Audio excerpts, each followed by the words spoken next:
Welcome into In-Game Chat for Saturday, January the 31st, 2026. It is Season 20, really just Episode 3? Yeah. That's as far as we've gotten. All right. Yeah. I don't know why. Feels like we should be in like 5 by now, but no, we're only 3 episodes in. Look, it's still January, and we took at a couple of things happen, so yeah. Yeah, no, we did, and we're going to talk about that here in a bit. I'm Scott. And I'm RJ. Welcome to the show, everybody. If you want to, listen to us, then you're already doing that, but, you know, I don't know why. I thought I would tell you how to listen to us since you're already listening to us. If you want to watch us, you can go to Twitch, twitch.tv, and then type in Chat, and you will find us there. You can also go to our website, ingamechat.net, scroll all the way to the bottom. There's a link to our Twitch. There's a link to our Discord. You can get into any of those and chat with us live while we're doing the show, and join us as well. Of course, you can email us, everyone, at ingamechat.net. We're on Twitter. We're on Blue Sky. We're on Facebook. So, yeah, all of that stuff. Enjoy, reach out, talk to us, tell us what you're playing, tell us what you're doing, just let us know. Check in.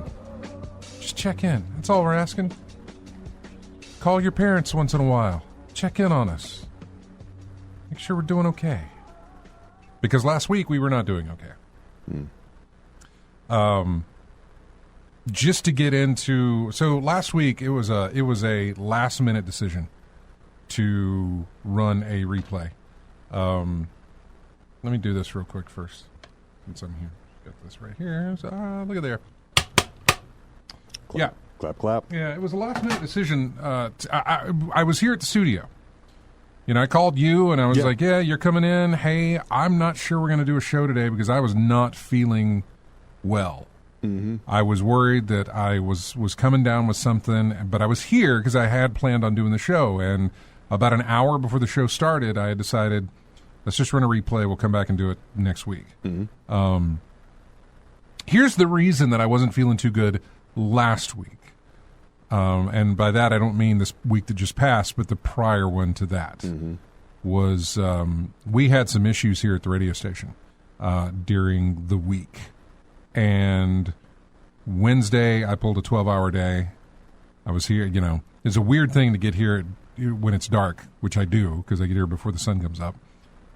But I usually leave at 3, but I wasn't leaving until after 6. Mm-hmm. And so it's a thing. It's a weird thing to get to work when it's dark and then leave again when it's dark. Mm-hmm. So Wednesday I pulled a 12-hour shift. Thursday I pulled a 12-hour shift. Friday I think it was like 14-hour shift because of everything that we had going on here. And so I was just exhausted. I was tired. And my body was letting me know, and I felt like doing a show was not going to make things helpful. Mm. So I said, yeah, let's just run a replay, and went home. So didn't have a lot of time to prep for it, didn't have a lot of time to tell you guys that we weren't doing a show. I went onto our Blue Sky. I realized I should have jumped into our Discord and done the same thing, because I was already in Discord set up. Some of you, I know Nabokov fan in the Discord, saw me in there, because Brian joined in. It was like, there's no show, and Nabokov was like, well, they were here earlier in the voice chat, but nope, we left. Mm-hmm. So, yeah, sorry about that for the abrupt cancellation. I was afraid it was just going to make myself worse by doing the show and not going home and just kind of relaxing. So that's what I did. It was rough week. Yeah. So anyway, here now to do it again. What you been playing, man? Well, for the most part, still working on some things in GTA Online. They've added some new odd jobs to the recent updates. Firefighting, paper delivery, and forklift operations. You know, just little things they had. Paper delivery? Yeah, paper delivery. Like Paper Boy? Yeah. Like on a bike, or can you do it from your car? Motorcycle. Well, the a modified bagger, I think it's good. Move the saddlebags on the side or whatever. They have bicycles. Yeah. Do they have bicycles in GTA? Yeah, they are. Yeah, they do. Okay. The speed bikes, the 10-speed. Right. Yeah. 10 speeds, mountain bikes, and those little electric ones that are the rage, all the rage nowadays. Yeah, they got those in the game. Okay. Mm-hmm. But they put some odd jobs in there, and I was doing those and seeing how much they were paying to see if they were worthwhile. They're okay, but when you're used to doing the grinds that give you $500,000, $1 million, things like that, you start to eventually go back to that because basically the game's all about making as much money as you can as quick as possible. So doing those odd jobs, while fine and relatively safe, they don't, even with double or even triple money, they don't give you as much as the big grinding jobs do. Right. So they're nice for a change of pace, but the main goal is the big money grinds that you big go money, for. no whammies. Yeah. Yeah. Other than that, Virtua Fighter, I haven't played in a while. No other things have been having to deal with these past few weeks. I've got back into it because you don't want to get too rusty doing that. So I got back into it for a few times. Played the arcade mode. The World Tour mode. I'm sorry, the World Tour mode, where it simulates going to the arcade and playing other competitors and seeing if you can get as many wins as you can. Right. Get those streaks going, increase your rank, and move up to the next arcade through the tour. And of course, MLB The Show 25. Got back into that, still doing franchise mode. I'm almost at the end of the season, so when that's over and done with, I have to redraft and sign players and do all the business aspects of running a baseball team. Yeah. So yeah. Well, good job, man. Yeah. You got in more games than I did. Obviously, my exhaustion, I rarely played anything the week. Yeah, you were playing Recovery prior, and this week I played some Spider-Mans. I got Spider-Man, put some time in with Spider-Man 2 again. Still doing that. Other than that, though, it's been a little bit of Proverbs. Proverbs is just kind of a go-to every now and again. That's going to be, for a while, that's going to be my destiny. In other words, the game that I'll tell you that I played at least a little bit of every week. It takes no time to load. It takes no time to play. A little section, and you're done, and then you move on. So I played some Proverbs. I played Snap. And I got back into Ball Pit, or Ball X Pit, or whatever you want to call it, because they did updates. They gave us a brand new building that lets you activate an endless mode. Okay. In other words, when you finish a level, and I didn't go beyond this, but when you finish a level and you beat the boss, and it gives you the results screen, you have the option to play the level again, return to base, or continue, continue on playing. And I don't necessarily know if it just starts the level over with all of your power-ups active. I'm not sure, because I never pressed the button. I would always return to base because I was only playing it to grab the new blueprints that would unlock these things. So let's say you finished the game from previous and you're about to start the update. Well, the first thing you need to do is go to the level select screen and find the levels that show that there is a blueprint within them that you haven't found yet. There's 3 different levels that have a blueprint in them because there's 3 different blueprints to obtain from this update. There is a building blueprint that gives you the endless mode, which we talked about, and there's 2 character blueprints, 2 new character homes. So I went through, and every time I unlocked a blueprint, I was like, let's go back to base so I can build the new thing and play around with the new thing. Except I didn't get to play around with the endless mode new thing. I just went directly to that building, then to the 2 characters. And then I would pick them and play them in the next level. They've got a falconer, which is a guy who not only, spits his own balls out, but he's got 2 falcons that also launch balls, which is nice. And then the other guy, I can't remember what his name is or what he is called. Regal or something like that. I'm not sure. Is his names or job titles? They usually relate to whatever it is that they do. Okay, so like job titles, okay. The names usually relate to how they perform in the level. Carouser. Carouser, that's what it was. Anyway, this is fantastic when I was playing with him. He has balls that orbit him, which is kind of cool because then you can get up on enemies and they're just taking hits, Oh, satellite. Yeah. Yeah. Yeah, they have a small orbit around him. I was able to pick up a couple of some passive elements and some balls. There was a passive element that it says if you have one ball that is a special ball that lights things on fire, your other mini balls that you're shooting around will also catch on fire when they hit things that are on fire. Mm-hmm. I had a ring of fire surrounding me. It was fantastic. It was wonderful. It was great. That was great. There is... trying to think of how many. I'm trying to remember looking at the screen. There's like 3 or 4 new passive abilities that I've only seen one of yet. I haven't seen the rest. And I think there's at least one new ball, but there's a bunch of different fusions or evolutions that you can do with the new balls that I have not unlocked yet. Mm-hmm. So I haven't gotten that. So I still have that. I think when you were talking about last time, the more different types of balls, special balls you get, so the more different types, the more different type of combinations. Right, this yeah. with this equals that or something, yeah. Yep. So I'll look into, now that I've unlocked everything, and now I can focus on discovering those new evolutions, discovering those new passive things to see what they do, to see how beneficial they are, what the case may be. Without having new levels... it's fun to unlock this stuff, but without having new levels to go through, it's a little bit... what's a good term for it? I want to say stagnant or repetitive. Well, I mean, repetitive is one, but I mean, you can also chase scores if you want to. You know, you can chase times amongst you and your friends. I've long since stopped that. But, but it's the same field of play that you're... a vertical arcanoid breakout type screen you've seen. So but without new levels, and I kind of wish they would have that. Maybe the endless mode fixes that. I don't know. But without new levels, it feels a little bit like, hey, I unlocked them. Okay, I'm done. Right? There's little incentive for me to go back and do anything, even though I haven't even discovered these new evolutions of balls. There's no achievements tied to them. There's no trophies tied to them. There's not. Yeah, usually I'm used to it like new DLC means new trophies to it. Right, like I want to chase that. Yeah. But there's no reward for that. And so I feel like there's no incentive for me to chase it other than to, say I unlocked it, you know? Yeah.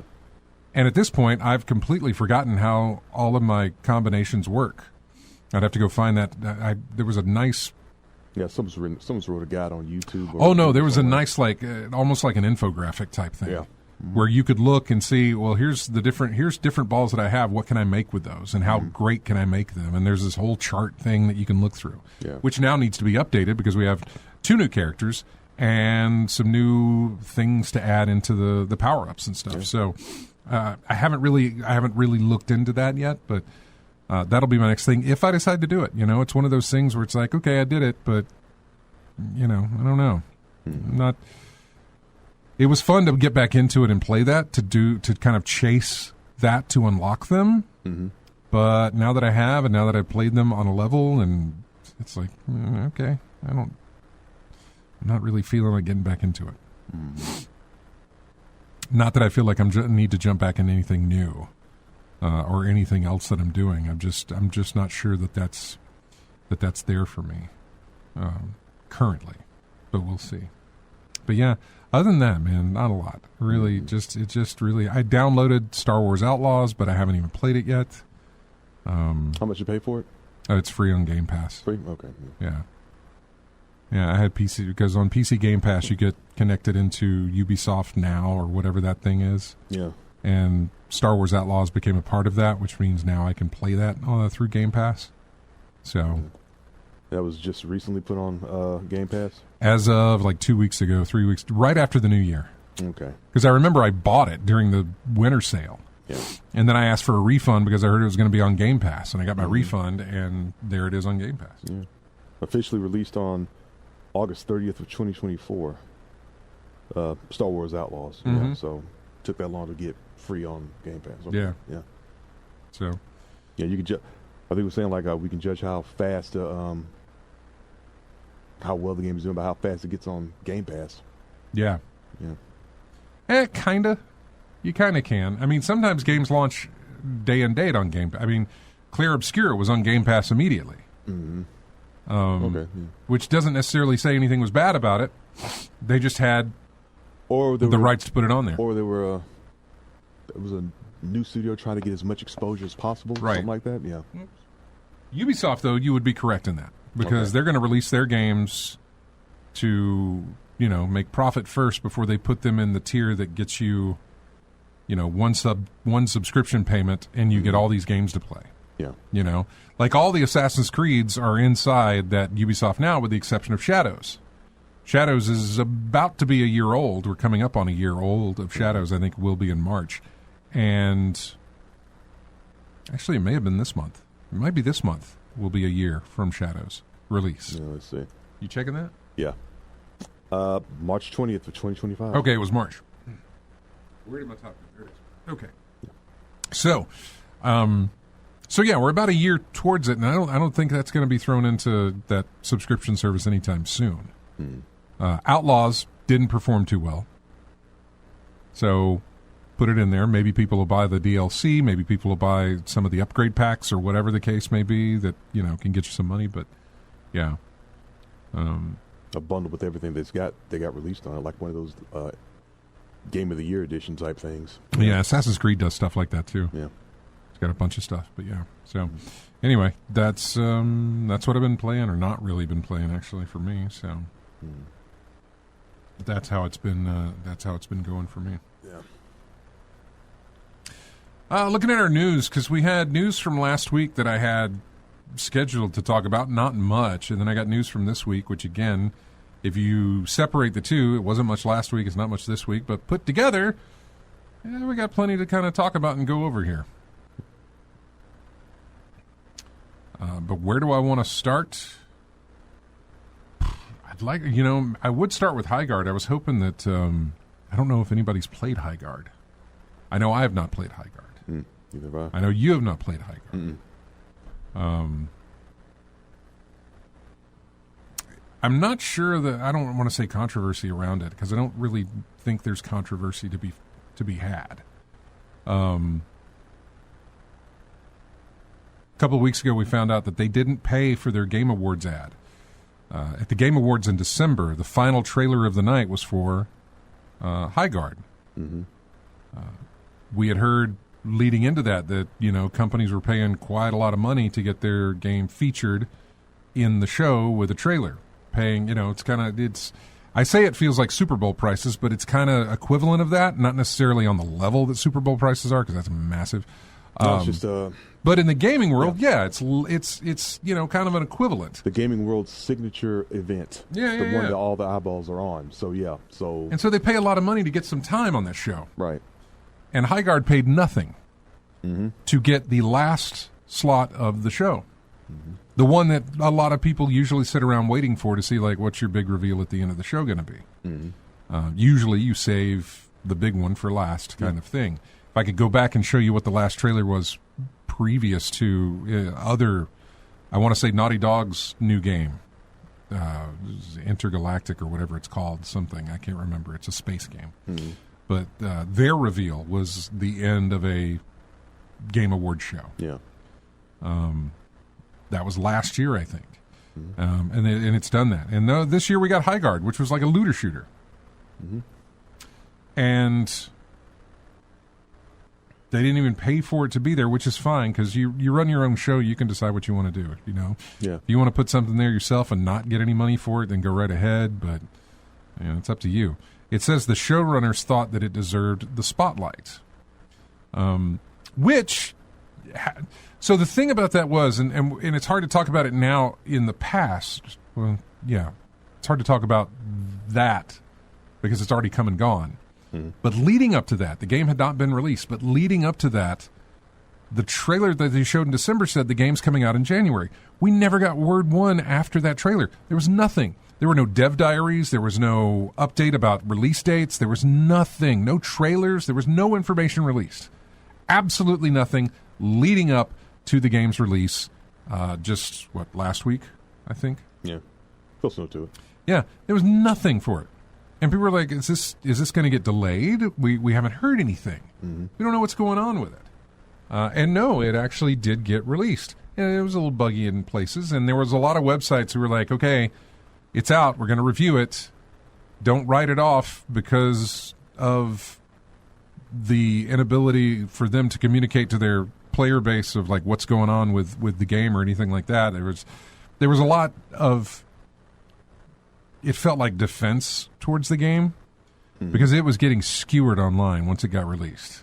Yeah. The reviews were not great for it. Overwhelmingly negative. Right, yeah. Now, the user reviews were not great. Okay. And the user reviews, I don't know, you can go either way on those things because that's just people who are either airing their grievances, who either aren't playing the game.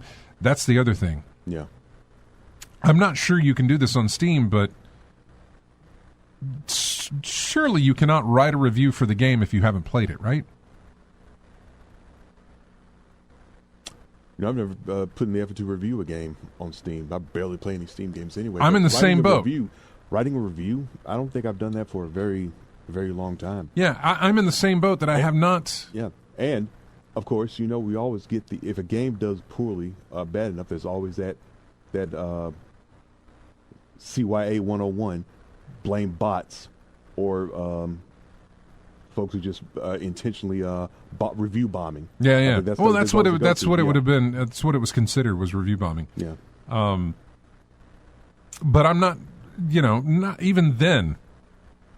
Even if you played the game, I'm not sure if it's a free-to-play game. It may be. Looter shooter, yeah. So, maybe. See. I know. Now I've got to look myself. Let's see. Free to play. All right, it's free to play. Yeah.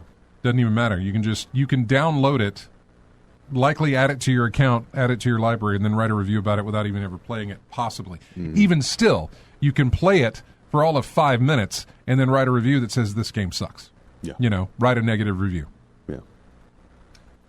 So it's hard to trust user reviews, especially when they're clouded in this kind of, God, I hate to use the word controversy because it seems like there's so much more that would be controversial than a stupid video game. But don't necessarily, if you're interested in the game, it's free to play. Play it. Don't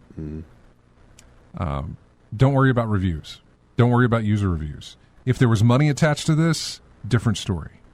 And I'm sure there is some sort of season pass. There's probably some sort of pay line, you know what I'm saying, where you can put money into the game. I guess for a free-to-play game, the telltale sign would be how many people are playing this game right now. Right. There was concurrent users. That's all, yeah. Like, we got all of that. Yeah. We got the current, let's see. Trying to see here. There's another one. Highguard launches to big Steam concurrence, but it is getting absolutely destroyed in user reviews. Highguard hit a peak of 97,249 concurrent users on Steam, which was a significant number for any new game launch on that platform. But the mostly negative user review rating, just 32% of the 14,500 user reviews are positive. That's less than half.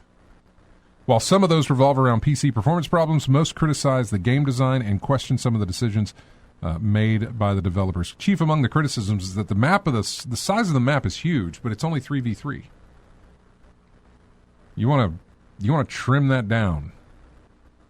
Not the player count. You want to trim the size of the maps down, or you want to increase the amount of players. You're able to summon a mount to get about faster, but some players believe a 4v4, 5v5, or even 3 teams of 3 would have been a better fit for the spanning levels. So either way, more players needed to cover this area. Yeah. Or a small, you could do a smaller playfield if you wanted to do that. There are complaints about the resource gathering phase of each map, too, which involves what some are calling boring mining and loot farming. The gist here is that there is too much downtime and a lack of excitement, although players seem to be enjoying the raid phase of each match, where combat is concentrated. There are also criticisms of the playable characters, which are differentiated only by 2 abilities each on a cooldown. Some are calling Highguard's visuals bland as well. The top post on the subreddit for Highguard reinforces this sentiment.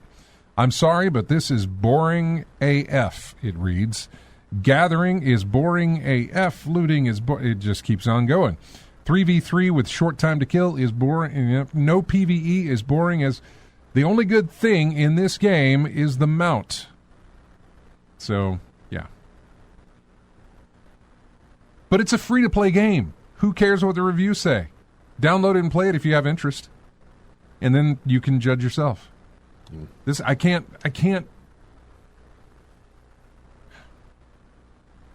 really go into it when it's a free-to-play game. There's literally no risk. Outside of time. That's it. Time and hard drive space, I suppose. But even then, just delete it if you don't like it. Get that hard drive space back. It's so hard for me to recommend or not recommend something that's free. Well, it's hard for me to not recommend something that's free to play. It's free to play. You absolutely have no reason not to give it a shot if you have interest. If you're curious about how, like if Arc Raiders was free to play, I'd already tried it by now. Mm-hmm. But it's like $30, $45. So there is an investment to be made in order to even try to see if I like it. There is not one here. So who cares what all these things are saying? Go play it for yourself. And if you like it, stick with it and enjoy it. If you don't, leave a scathing review if you would like to, or just... Well, there's plenty of those. Yeah, or just uninstall. Do that. Whatever. So it's hard for me to it's hard for me to kind of criticize anybody that that is sort of not on the fence with playing it. I'm not. I'm still more... My interest is still leaning more towards Arc Raiders than it is for Highguard. In some ways, not really. I'm real curious and eyeballing Marathon over there, Bungie's Marathon, which now stuck with the release date, did a bunch of pre-order stuff, is gathering some momentum in the interest department, not within me, but within gaming communities, the zeitgeist, I guess you could say. I'm hearing more and more people being like, "Yeah, I'm kind of on that train to see how this is going to go." But that is also an investment. It's a cheaper investment. It's like $40 than your typical game release would be, which would be $60 to $50 to $70. And I think this is like $40. There's tiers that you can buy into, and I don't remember what they give you within the game itself. I haven't. That's, again, my interest in that is not the greatest. It is not Destiny, but, I mean, Bungie's really good at the shooter game. They're really good at the shooter game. But I don't think I'm there. I'm curious, though. I haven't talked to my Destiny folks in that Discord to see if they're kind of jumping on the Marathon bandwagon. I don't know. Yeah, quick check on the concurrent players list for Highguard. About 12,500. That's a drop. 92, did I say? Yeah, all-time peak was 5 days ago at 97,249. 97? Yeah, that's a drop. Checking out the chat number. Thar says the number one complaint I heard is that the map's too big for 3v3, but they already added a 5v5 over the weekend to test that. Good job. But the game was dead before it even launched because of the TGA showing. It's sad, really. I guess so, because I don't know. I mean, the TGA showing was a disappointment. When people were expecting something and all they got was this looter shooter again, and it's just like, we don't want to do this anymore. Yeah, I think we talked about it. Was it the game itself or the genre in general that people were more disappointed in than anything else? It's like, great, another one of these. I know, that type of thing. And this is what, and especially because this is what you used the grand finale of the game. The big reveal at the end you used for something that there are dozens of. Yeah. something that just does not feel unique anymore. So like I said, was it the game itself or the genre in general that people were more upset about than anything else? We'll see how it goes. There's some more articles that we have on the game itself that I might get into. I don't know. Again, knowing this is free to play kind of changes my whole opinion on it. Because it's like I have no dog in the fight, right? I'm not. I don't care if it lives or dies. But it's free to play, so if you've got your doubts, just download and play it. It's right there. It costs you nothing but time to see if you're going to like it or not. So why not? Reviews are still good to whether you decide if you even want to put that time in, sure. But even if you're still on the fence trying to find a review that will justify you downloading it or justify you not doing that, why? It's right there free. Play it. You don't like it? You don't like it. At best, you've got a new game that you enjoy that is absolutely free. In this day of gaming, that's amazing. That you found something that you enjoyed and it cost you nothing. As far as gaming is concerned. A worst case scenario, you play it and you're like, man, this is crap. You're done. You don't have to worry about it. Uninstall, move along with your day. So, anyway, we got to take a break. When we come back, we'll get into the news. I think this is new game week, or is it old game week? Crap. I can't remember. Go with old. Hang on, I can tell you real quick. Yeah. I say I can tell you real quick. Let's see. Yeah. I can tell you real quick. Go to the IGC folder. We go to the music for IGC. We check it out. It is old game week. Although this does not look like an old game. Because I do not see it in my episode 3 stuff.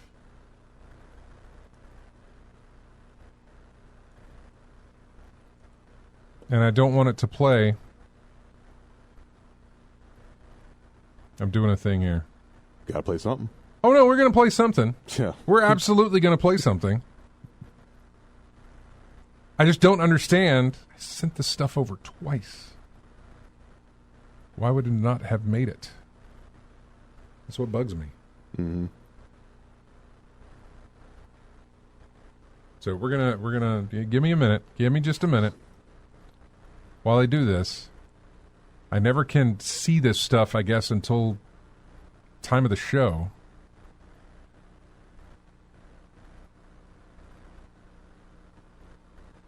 Let's see. All right. I'm logging into the thing. Checking this out. Let's go to 6300, which is... There we go. Yeah, none of that was... Whoop. Yeah, there was. Wait a second. What does that say? Except there's nothing in there that says...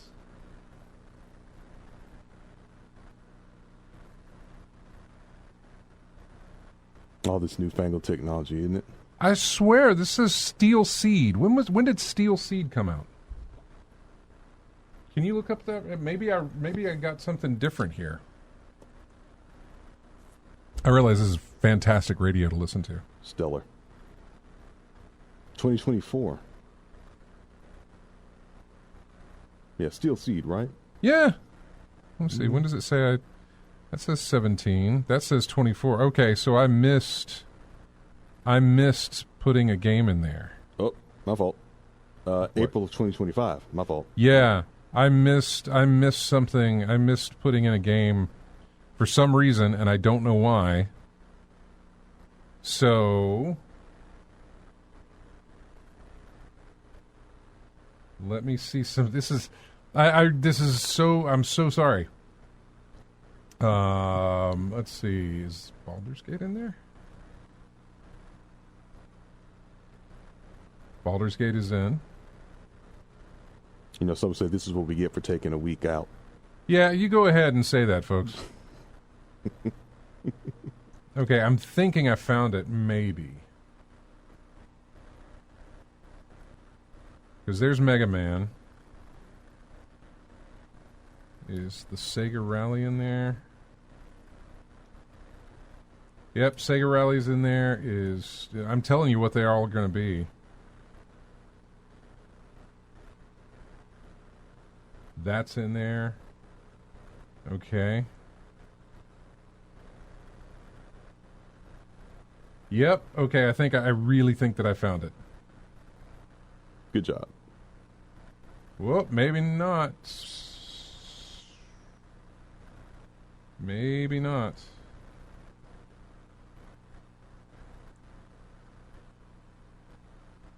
Huh.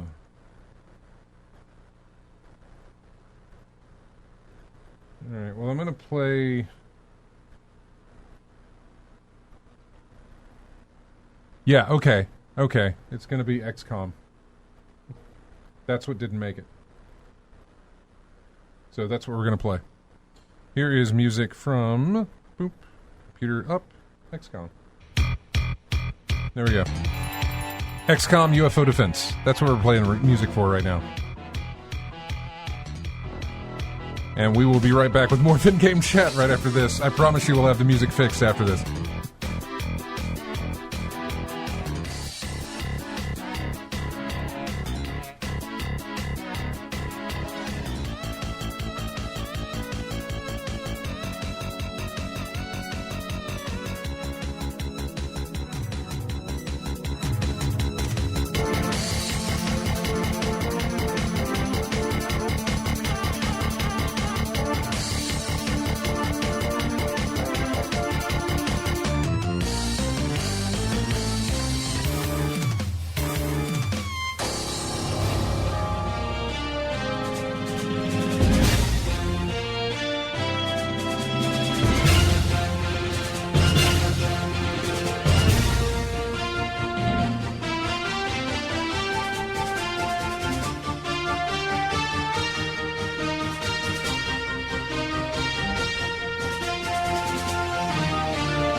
Welcome back to In-Game Chat. Music there from Star Fox on the N64. Or was that Super NES? That was Super NES. Star Fox was... The Star Fox 64, of course, was the N64 version. This is the SNES version.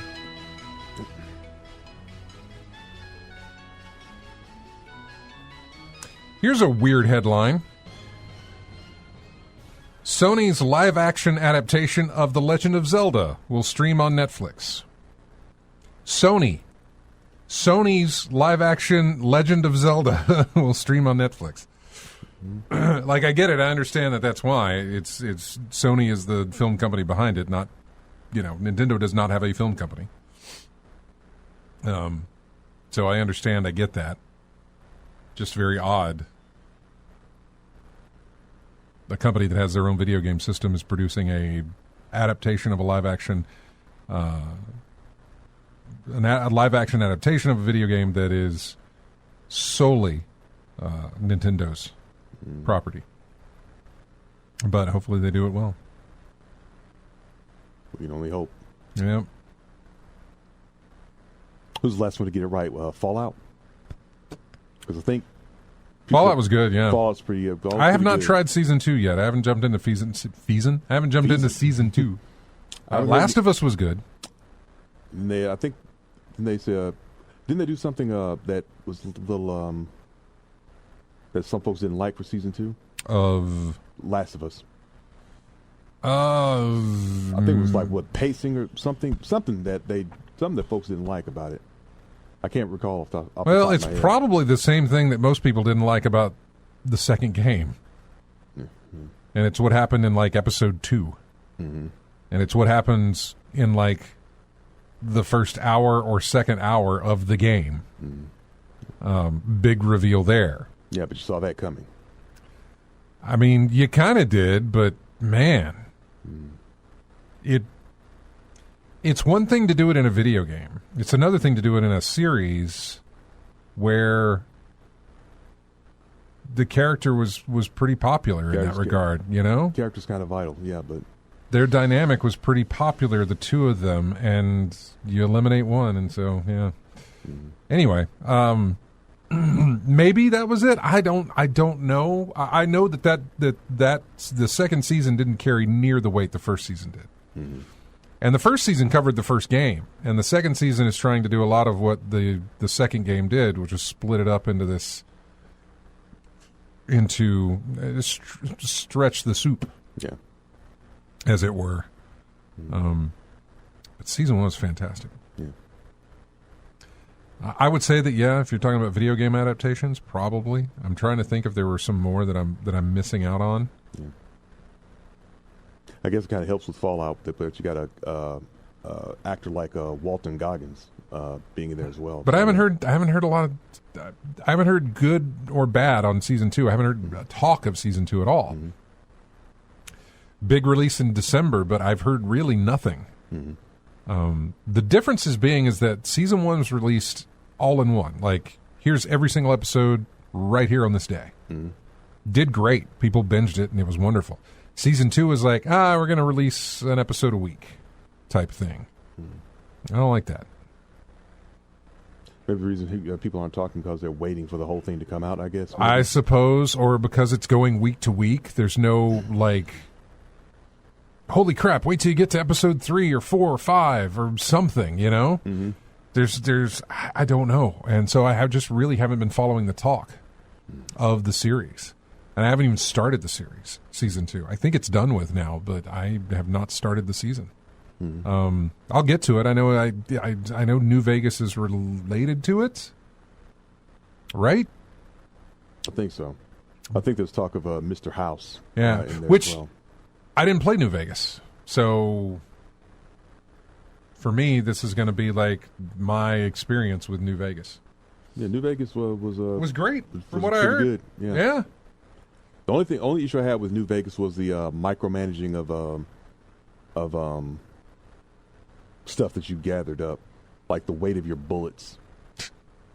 You have to like take them apart to negate the weight that it had on your inventory. Any game that does that, unless it's like vital to the gameplay itself. I think it was only available like a hardcore mode. Yeah, I think that's what maybe it was. Okay. Hardcore survival mode or something. See, Witcher didn't do that, or at least Witcher 3 didn't do that. Witcher 3, you had a weight limit. Well, I say a weight limit, but you had, you had measurements of how much your stuff weighed. Yeah. So that your movement would be restricted the heavier you had your stuff. And I just turned that.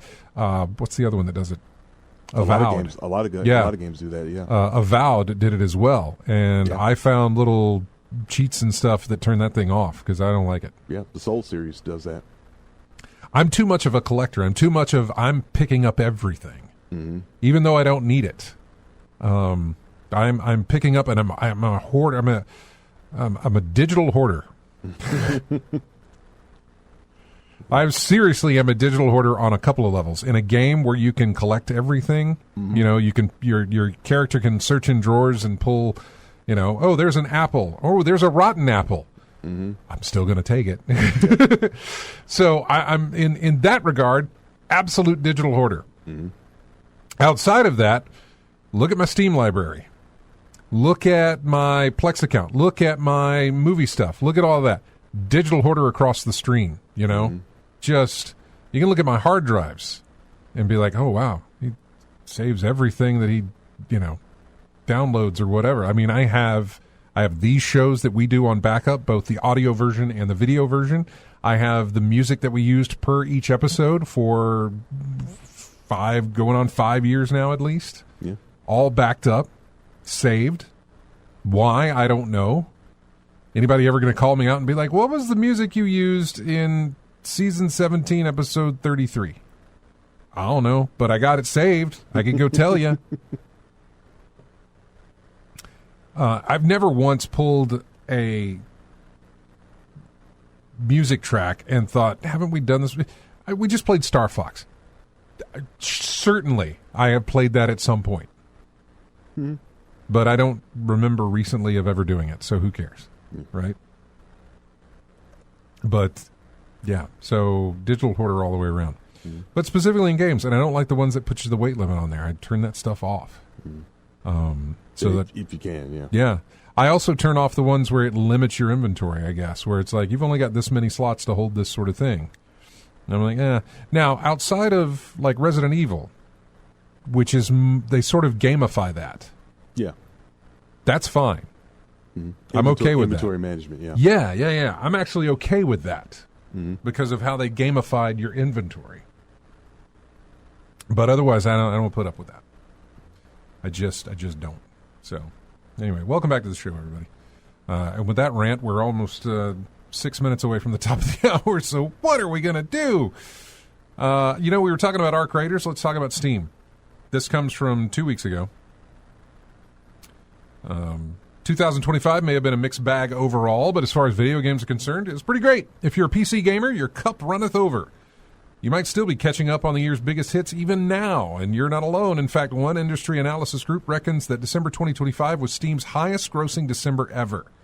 The estimation comes courtesy of an analytics company, which reported that last month saw over 100 million Steam users generate $1.6 billion in gross revenue.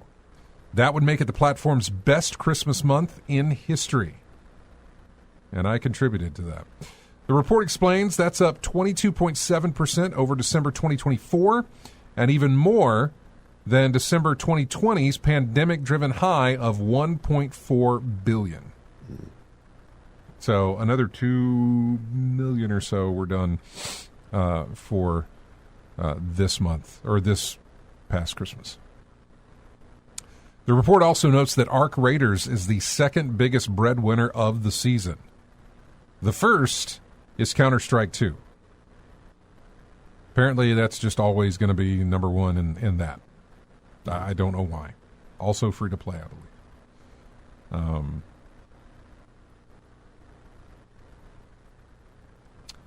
Arc Raiders had a staggering 1.2 million copies sold just in the weeks between December 21st and January 4th. The game selling 12 million copies overall. 250,000 copies were apparently sold on Boxing Day alone, with almost 3.2 million players checking in, and half of them doing so on Steam.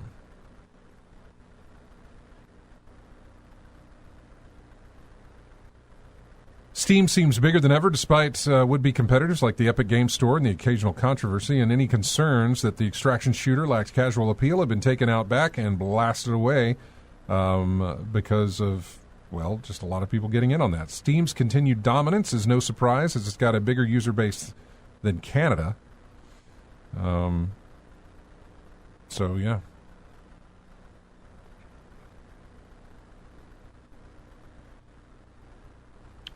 And I still haven't jumped on the Arc Raiders train. I'm still looking at it, still considering it. No demos or anything like that? I don't know if there's a demo for it or not. I mean, Steam has its own, like, return policy. Mm-hmm. You know, it's like 14 days after you buy it, or 2 hours after you played it. Mm-hmm. So if you buy it, you've got 14 days to get a full refund if you haven't played it. Mm-hmm. If you start playing it, you've got until you clock in 2 hours of gameplay before you can return it. Or 14 days. You know, if you pass the 14 days, you've only put in an hour and a half. Mm-hmm. You could still return. You could still return it within that time period, I believe. Mm. It's not 2 hours after you play it, but 2 hours of total playtime. Mm-hmm. If you've done 2 hours of playtime, then you cannot return it. Mm. And they're pretty good about it. I've not done... I think I may have done one refund on Steam. I can't remember for what. But I know I did a refund on Ubisoft, and they have basically the same policy. Mm-hmm. 14 days before you install, or before you play it, or 2 hours after you've played it. Or 2 hours of total 2 hours playtime. of total game time, yeah. Yeah. And it went really smooth on my return, my refund. Yeah. Went very smooth. They do give you the option if you want credit in the store, or if you just want it charged back, put back on your card, whatever your payment method. So you can go either way with it, but yeah, it's not too bad. I guess Steam probably does the same thing, but I just don't remember ever doing a refund on Steam. I can't remember. I don't think I did, though. So, anyway, what else we have? I want to talk about the Xbox Developer Direct, because there was some stuff announced there. I want to talk about Ubisoft and their cancellation of a lot of games, one of which was the Prince of Persia Sands of Time remake. Not remix, but remake.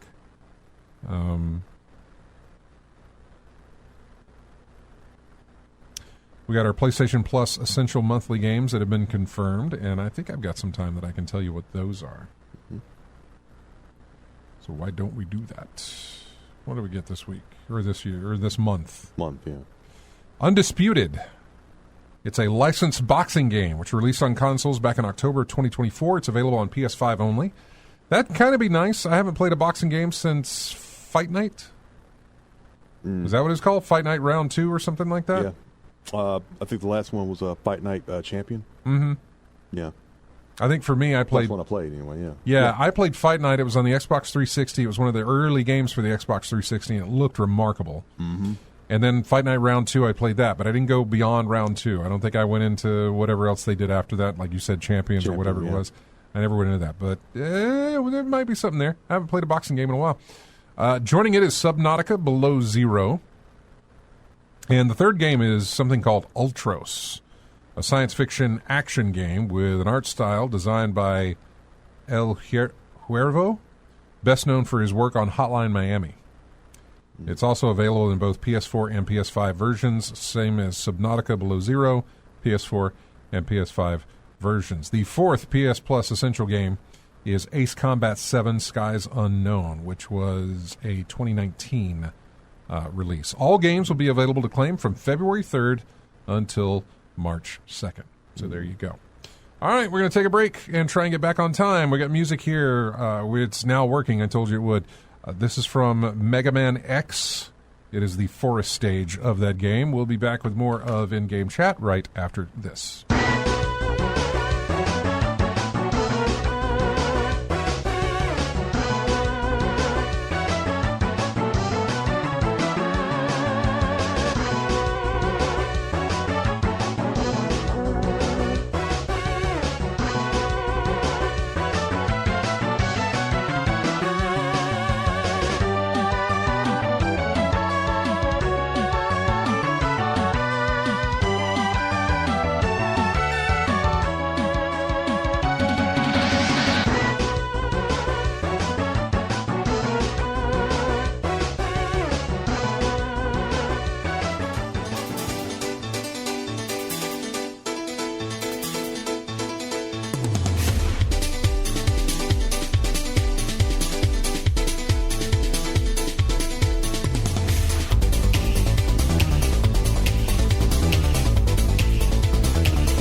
Welcome back into In-Game Chat.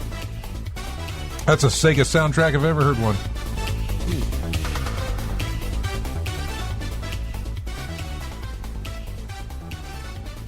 Sega Rally Championship Ignition is the game it comes from. I think, it did sound familiar to me. I was thinking about the original version of this.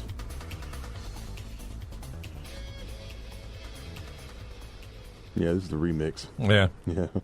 Welcome back into the show, everybody. AC Wraith says, I've refunded multiple games on Steam. I've always received my money while there was still time and a major sale to get something else. That's good. Mine was pretty instant, I guess. I can't remember for Ubisoft. It was very quick. I don't necessarily know that it was same day, but it was within that week. Yeah. So it was pretty fast to getting the refund back. So, All right, let's talk about the Xbox Developer Direct. Mm-hmm.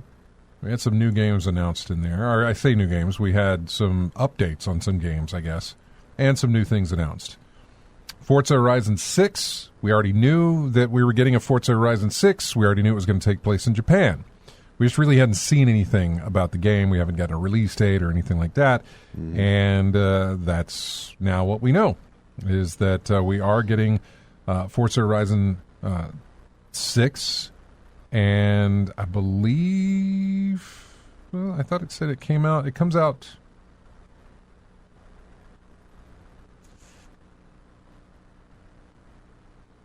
huh. Thank you, IGN, for giving me, that's right, it launches in May. And there may be a Gundam involved, we don't know. The end of the trailer, there was a massive... I wasn't sure if it was going to be like Godzilla at first, because it did the footstep type stuff, and it's like, oh, what is this? And then these two robotic feet step into the frame. I was like, ooh, there's a Gundam. I'm curious as to how that's going to be involved, but yeah, May 19th is when we're getting Forza Horizon 6. It'll launch on PC and Xbox Series X and S, and of course, it'll be on Game Pass day one as well. You can access it a few days earlier if, of course, you get the premium edition. There will be a PlayStation 5 version at some later date. We don't know when, though.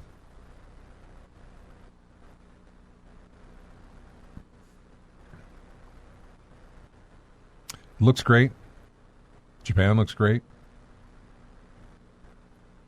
It's Forza Horizon. It's the arcade version of their highly simish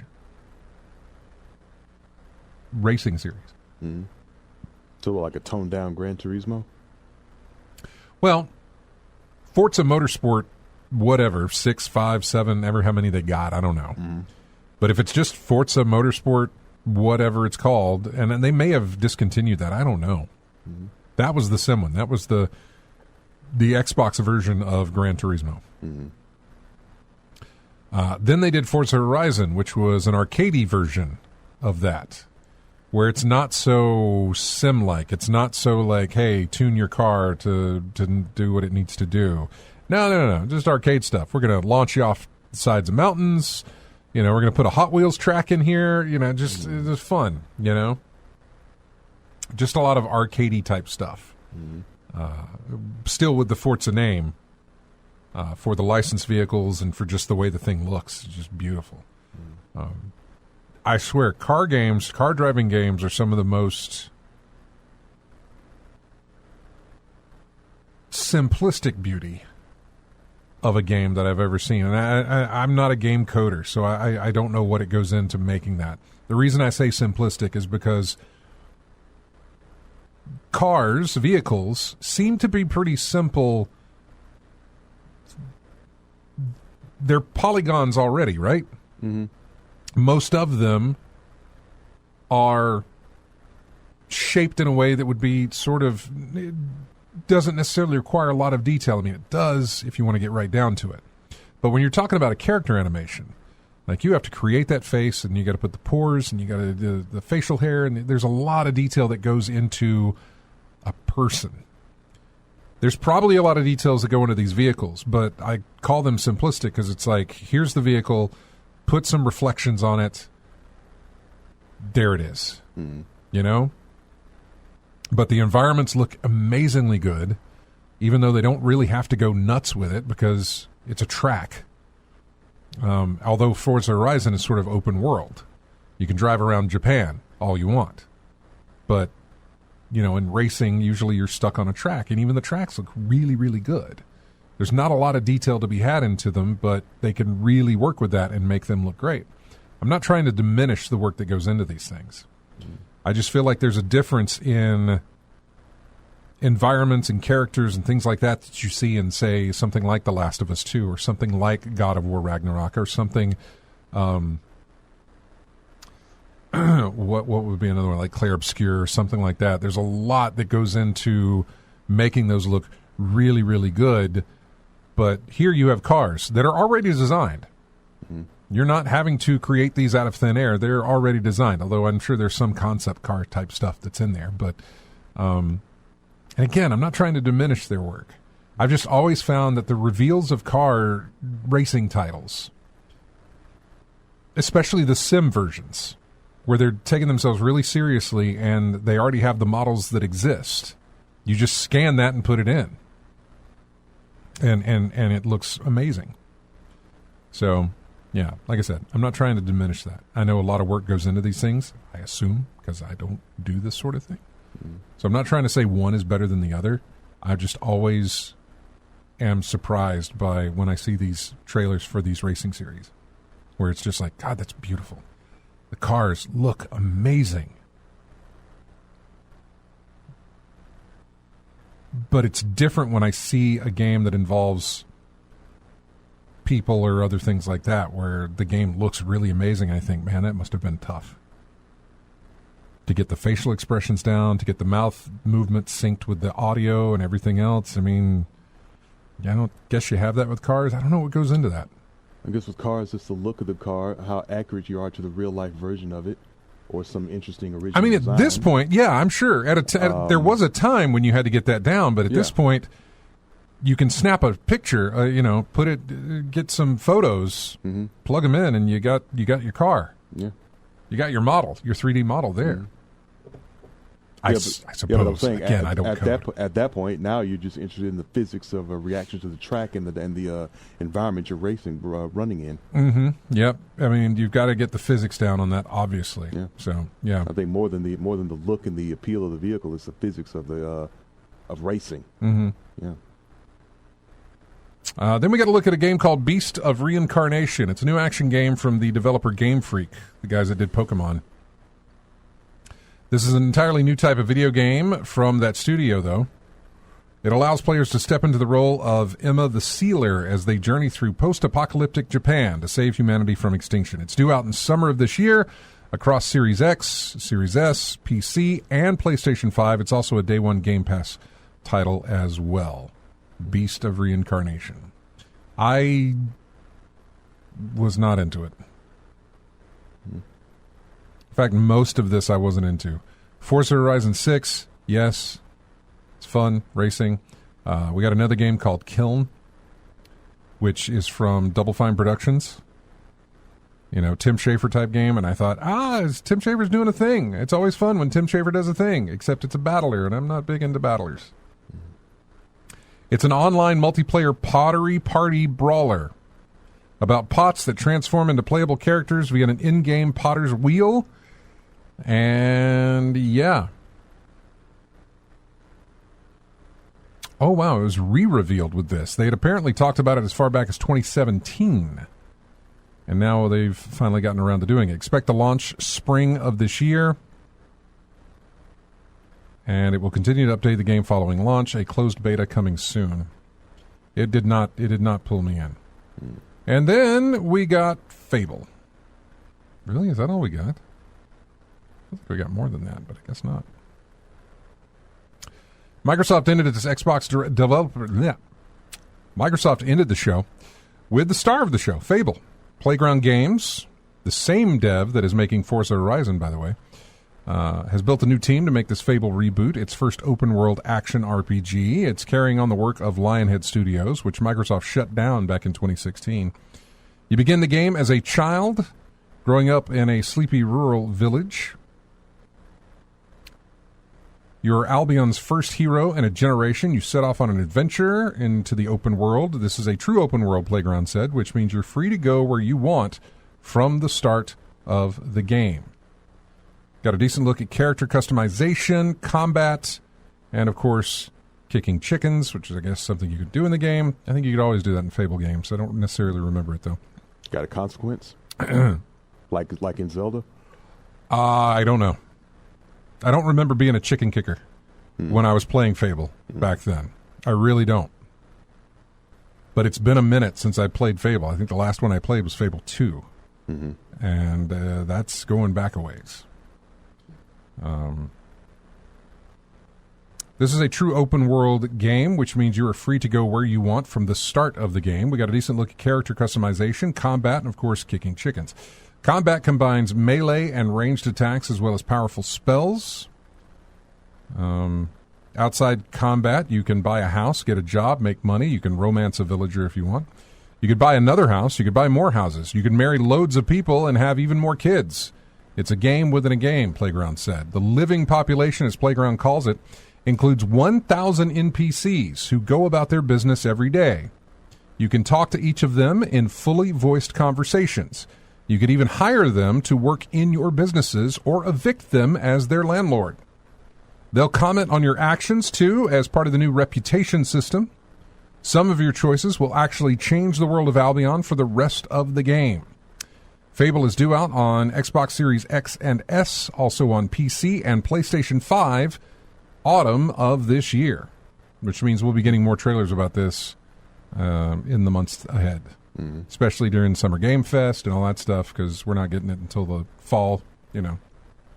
It's going to be one of those October release games or November release game type things, I imagine. And I'm looking forward to it. I really, really, really... I liked Fable. I liked Fable 2 better than I did Fable 1. Never finished it, but I really liked it. So, yeah. Yeah, so like you said, only 4 titles. Yeah.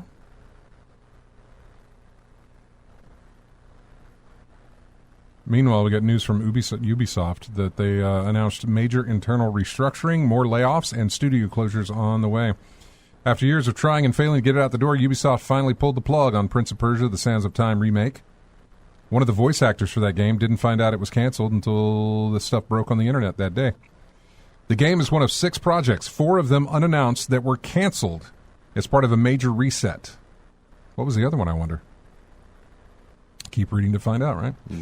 At the center of this transformation are our creative houses, integrated business units now combining production and publishing and therefore unifying the gamer relationship, said the CEO in today's announcement. Each one is built around a clear genre and brand focus with full responsibility and financial ownership led by dedicated leadership teams. It's a radical move, relying on a more decentralized creative organization with faster decision-making and best-in-class cross-functional core services supporting and serving each creative house. Good God at the corporate speak. Jesus. Almost had a brain aneurysm from just reading that. My God, it was so much. Ugh. Just, I hate that. I hate that terminology. I can't stand it.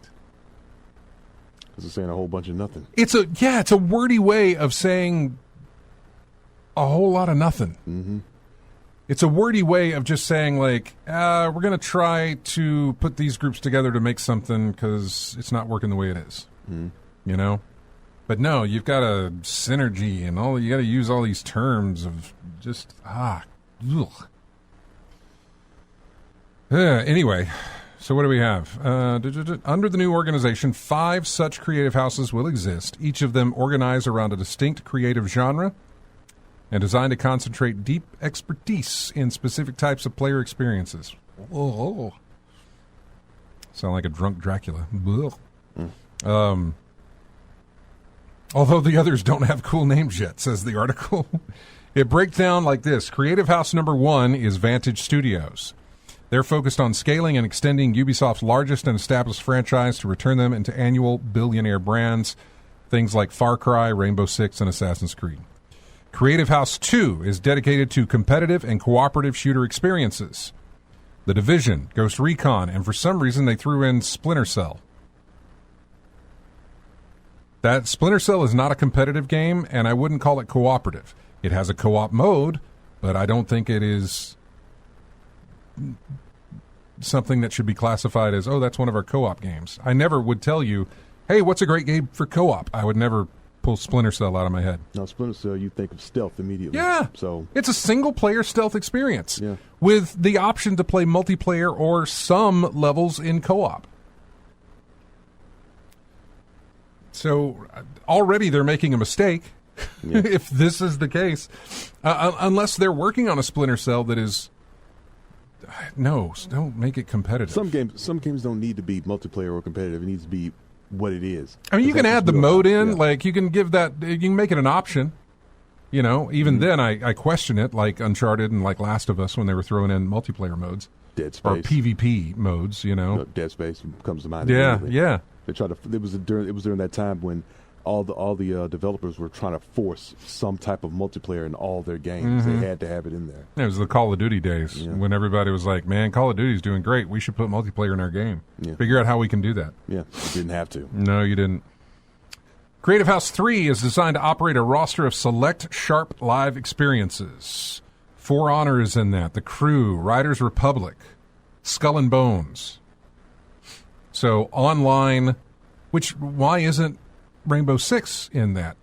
Well, it's in their franchise stuff, their established franchises. Mm-hmm. Which, by the way, Rainbow Six could go back to single player as well. That would be great. I'm not saying it needs to ditch what they're doing right now. Keep that going. Mm-hmm. But give us another single-player Rainbow Six experience or a cooperative, almost Ghost Recon-like single-player experience. But, like, co-op, you know what I'm saying? Yeah. New Vegas is what I'm trying to think of. Not New Vegas. Rainbow Six Vegas and Rainbow Six Vegas 2. Those were great. I had a lot of fun with those. Creative House 4 is dedicated to immersive fantasy worlds and narrative-driven universes. Brands include the Anno series, also Rayman, Prince of Persia, Beyond Good and Evil. There's a name you haven't heard in a while. Creative House 5 is focused on reclaiming position in casual and family-friendly games. Things like Just Dance, or Uno, or just other type Hasbro games. The other games they're throwing in here I don't recognize. Ubisoft did not define what a billionaire brand is, but considering that this is the same crew that gave us quadruple A games, I'm going to assume it just means they expect them to make a whole lot of money. The internal overhaul will see the cancellation of 6 games, including Prince of Persia, The Sands of Time remake as mentioned, as well as delays to 7 other games, all currently unnamed. The Prince of Persia team said the project had real potential, but we weren't able to reach the level of quality that you deserve, and continuing would have required more time and investment that we could responsibly commit. And we don't want to release something that fell short of what the Sands of Time represents. That game was announced back in 2020, initially set out to be released the following year, ran into troubles, multiple delays. Eventually, they completely rebooted a remake. In 2025, they said it would launch very soon, but obviously that did not and now will not happen at all. However, the team said in its message that the cancellation of the remake does not mean that they're stepping away from the franchise. When was the last time we got a Prince of Persia game at all? Been a minute.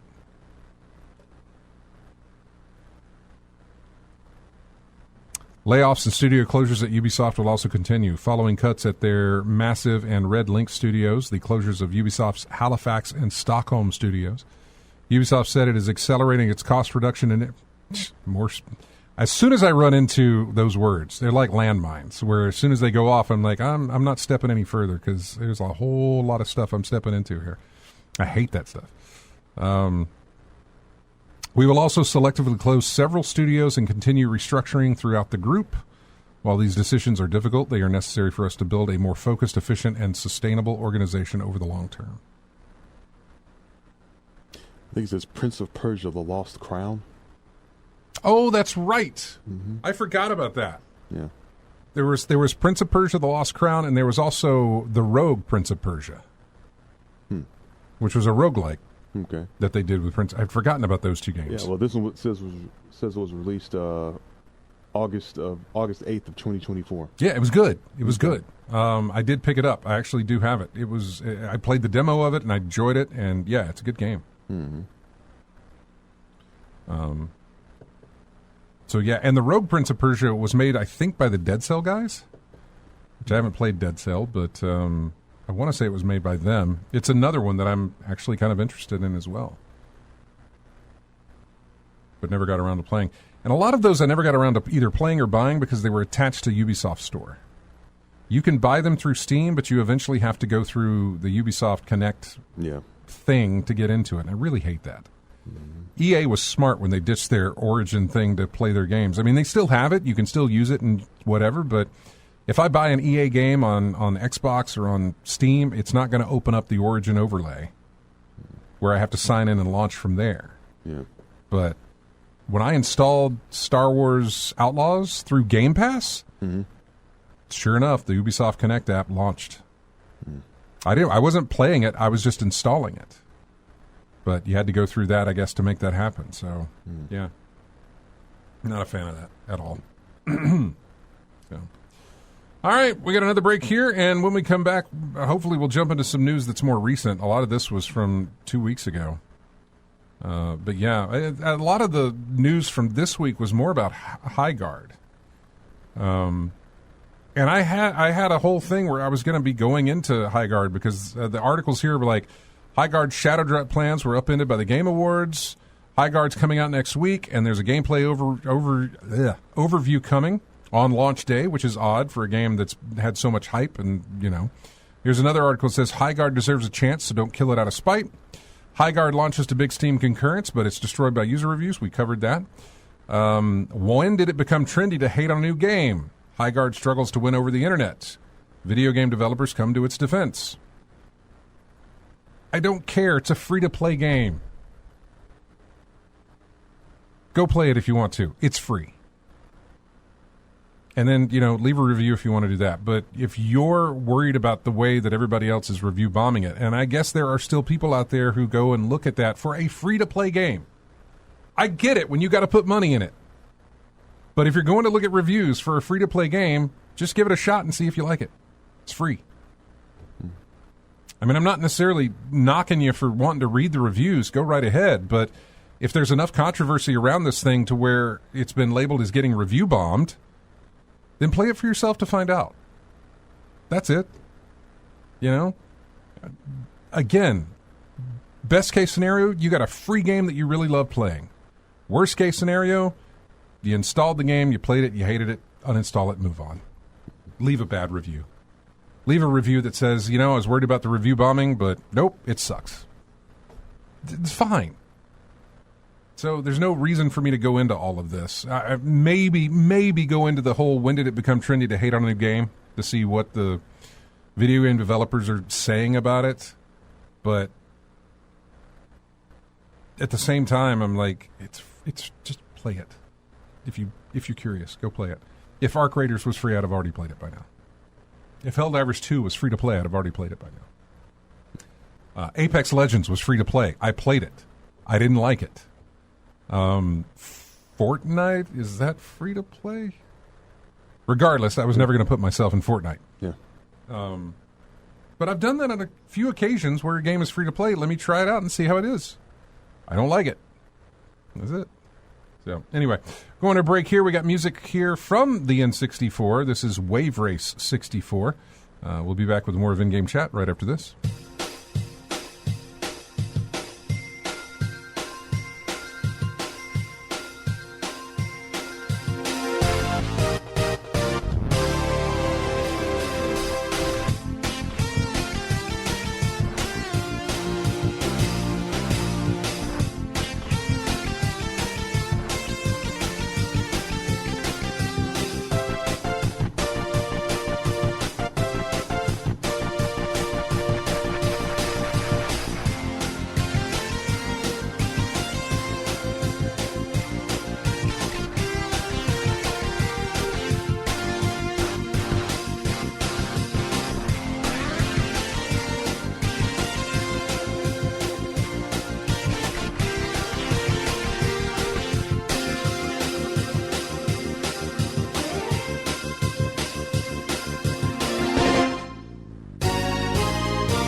Welcome back into In-Game Chat. Music here from Gunstar Heroes. Military on the Max. I don't know what that is, but anyway, yeah. Gunstar Heroes. Don't believe I ever played them. All right. Final segment of the show. And let's see, we did that. What do we have? I mean, the rest of the news ain't great. I know you're probably looking at it as well there, and it's, you know, it's about layoffs, profit drops, cancellations. Yeah, the Xbox hardware sales. Microsoft just announced bumper revenues of over $80 billion for the most recent quarter, but not every division within the tech titan is coining it. The Xbox hardware revenue continues to fall, and even its overall gaming service revenues are on the slide. Hardware revenues reportedly down by 32% in the final quarter of last year, while overall gaming revenue was down 9%. They also said in its earning release that Xbox content and services revenue, including Game Pass, were down by 5%. Down is always bad, but down by 5 ain't too bad. Basically, anything to do with Xbox and gaming for Microsoft is on the slide, though as The Verge notes, Microsoft isn't releasing any information on Xbox Game Pass membership rates. That makes it difficult to gauge the impact of Game Pass Ultimate price hike, which wasn't exactly warmly received by gamers anyway.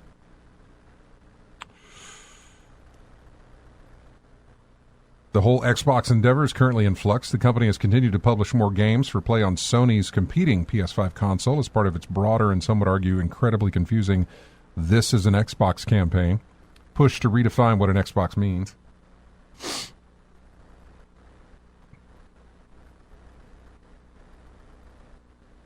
What else? They've also included the Asus ROG Xbox Ally X, the handheld gaming PC with some trimmings added to Windows to Xbox-ify it a bit.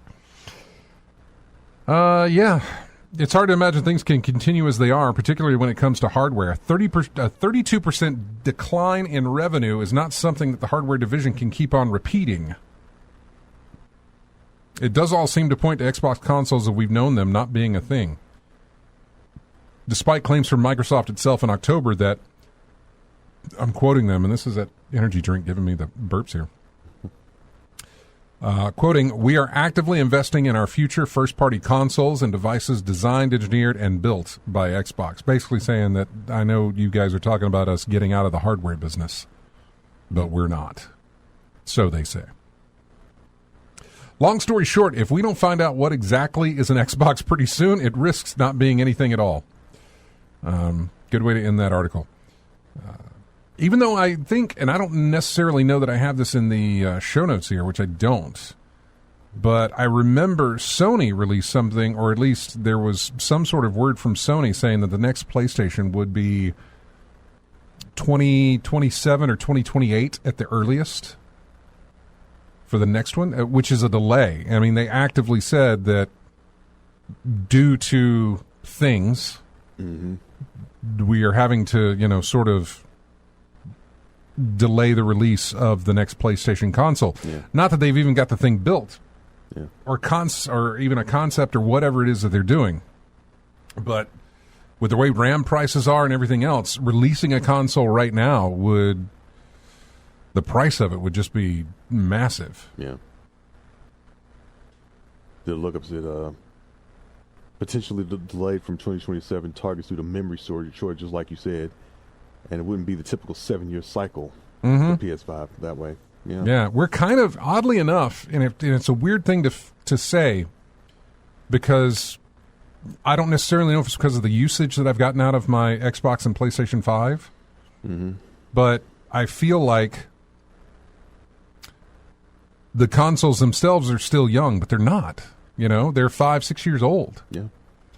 And usually you're looking at new consoles around this time.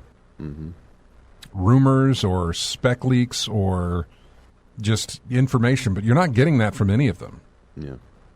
This is going to be a very long generation of these consoles.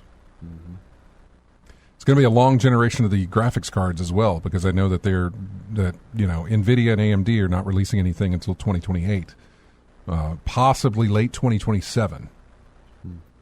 So normally you'd be getting a refresh right about now, but that's not happening. We're going to see a 10, 11-year cycle, you think? No, I think you would normally. The cycles will readjust. They'll get back into the cycle, but not with the way that the prices are going right now. Yeah. If the prices continue to stay this way on into the future, then yeah, you may see a longer gap in between. But I don't see this being a problem for years on end. The RAM shortages and things like that. I see that eventually settling back down. I don't necessarily know when, but I do see it happening. I think it's going to take a while. I know, yeah. It's going to be a while for that happens. But it's going to happen. Yeah. Yeah. That's my thing. It's going to happen. And then when it does, your cycles will get back into, if it stays that way, as long as you don't see it kind of go up and down again like that, then, you might see it correct itself. Yeah. All I know is this: me and you both got a backlog big enough to keep us occupied until that happens. Yeah. We're good. Digital hoarder over here. Yep. Yeah, we're absolutely good. So that was the Xbox thing. Just covering the bad news here. This comes from Eurogamer. 1/3 of surveyed U.S. games industry workers were laid off in the last 2 years. A report from GDC has shed a rather sobering light on the state of things. According to GDC's 2026 State of the Game Industry Report, which included data provided by over 2,300 respondents, including developers, producers, marketers, executives, and investors, 33% of respondents in the U.S. had been laid off over the past 24 months. Looking further afield to include other countries as well, 28% of those surveyed from within the industry reported that they had been laid off in the same period, which is over a quarter of all respondents. 70% of those surveyed, meanwhile, stated that they had been laid off in the past 12 months. The total number of layoffs could be higher, though, as some may have experienced more than one layoff in the past 2 years. Almost half of the respondents, 48%, said they are still looking for employment after being laid off. That's a lot. Yeah. Of those who were laid off 1 to 2 years ago, 36% said they still haven't found other game industry employment. Over 450 respondents reported experience in acquisition, closure, or merger in the past year. About 31% of those people also reported being laid off, though it's unclear how many were a direct result of said company changes. AAA and older indie respondents were more likely to report their companies were acquired, and newer indie studios were more likely to close. In terms of professions within the industry, game designers reported the highest percentage of layoffs over the past 12 months. With 20% of those surveyed were affected by that. That percentage also includes those in narrative design as well. So just a caveat on that. And I can't speak for these people who were surveyed because I don't know. But a lot of your game designers, a lot of your industry people are contract workers. Yeah. They get hired. You're like, hey, we're putting you on for this game. The game's going to release. Then you're likely to be let go. Yeah. You're on for a contract for that game. When that game gets released, your contract is up. Mm-hmm. Now, you are probably set to get residuals or whatever, maybe a bonus depending on how well the game does or something like that. But your employment with the company, unless they decide to hire you during that process, and say, hey, we want to, just bring you on full time with us instead of this contract work, which can happen. But a lot of the times, game industry people are contract workers. Mm-hmm. They're set there for a game, and then they're done. But I don't necessarily know about these people surveyed if that was their case. So it'd be interesting to see if they could break that down, because if you are a contract worker, then you are probably not laid off then or lost your job, right? Yeah, your contract just... Do you kind of consider... is that... I don't know. At the under of the scale, those working in business operations and services reported the lowest percentage of layoffs, with 8% affected. As to the reason why these layoffs happened, 43% cited company restructuring, 32% said it was due to project getting canceled. Budget cuts and market conditions were also cited by 38% of the respondents.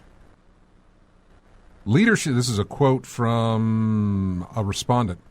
Leadership failed to see that the COVID-era boom was not permanent, and the company went on an acquisition spree before being acquired. Now, money is a lot tighter because the goldfish with the money want returns yesterday, so they can funnel it into the current fad, which is generative AI. There it is. Getting me started on AI, buddy. Listen, I hate that we came upon the AI topic here with 10 minutes left in the show. Mm-hmm.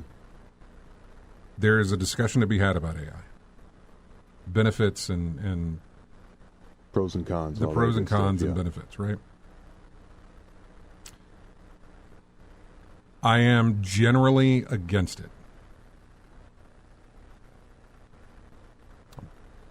But it's difficult. First off,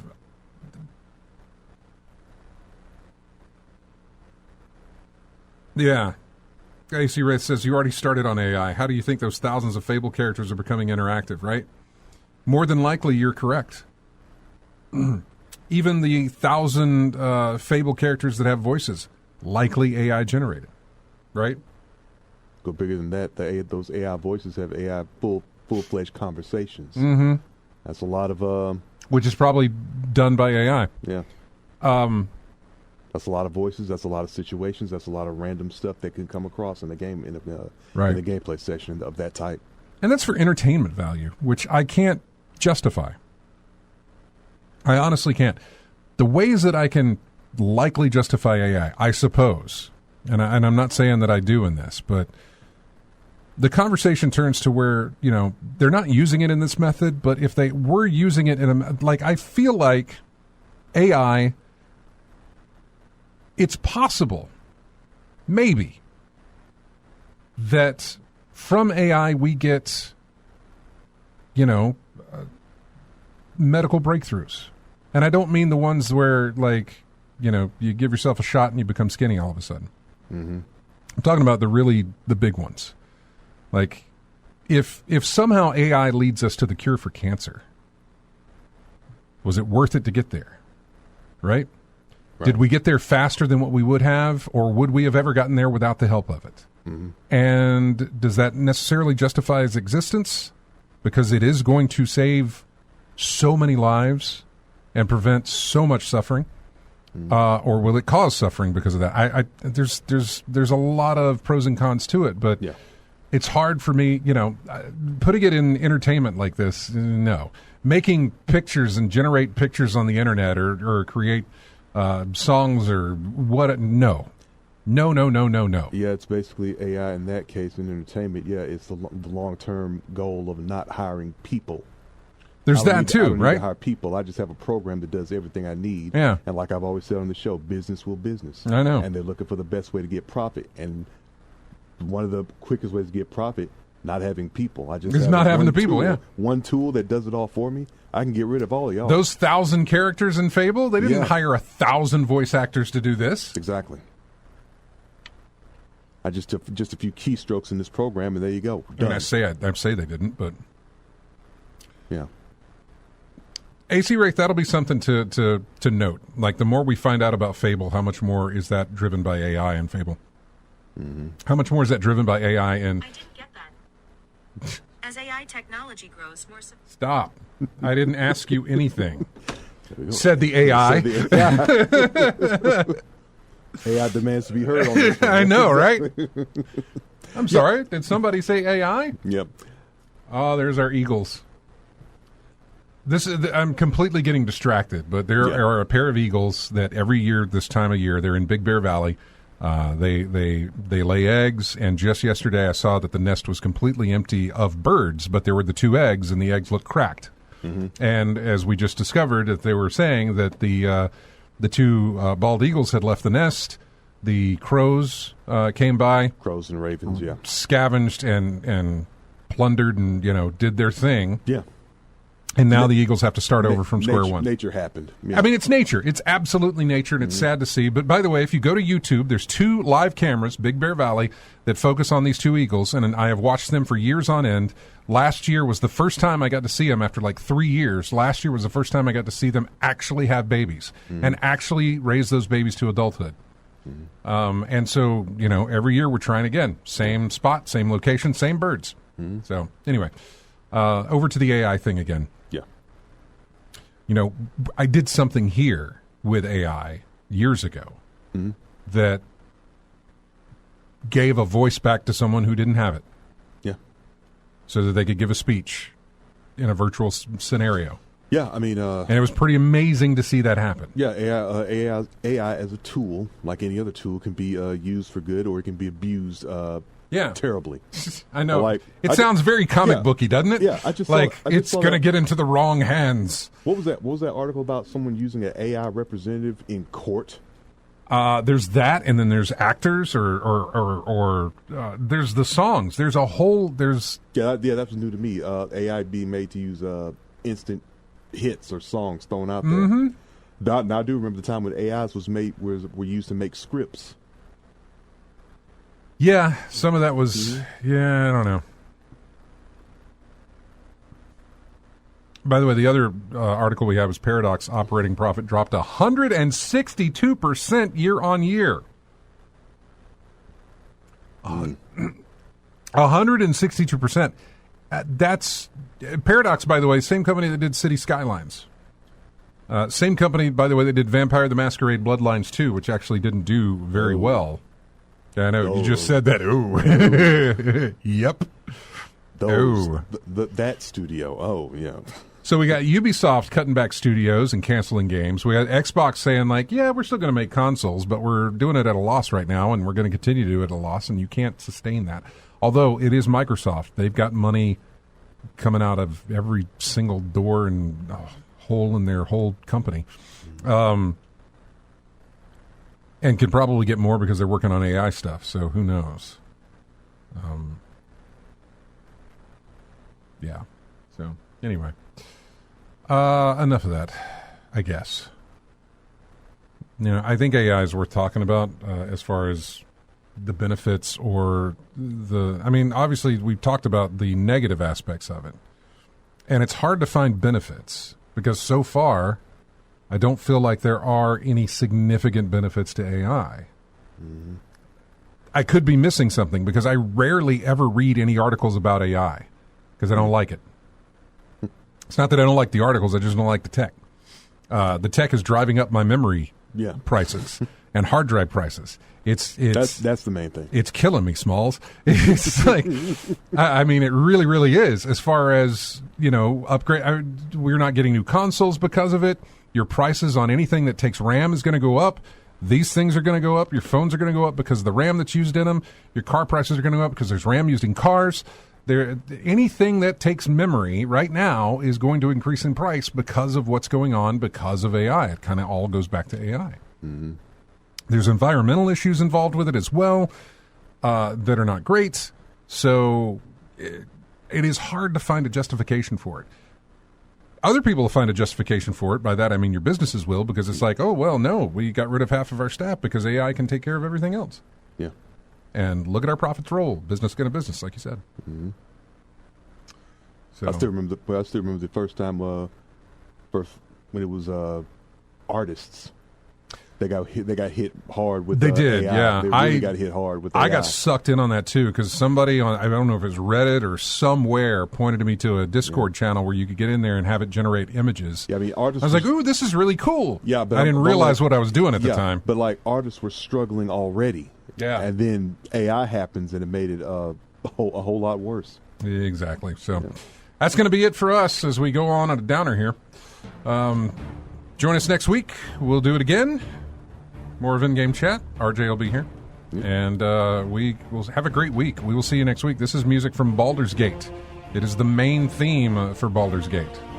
So, yeah. Have a good one. We'll see you next Saturday.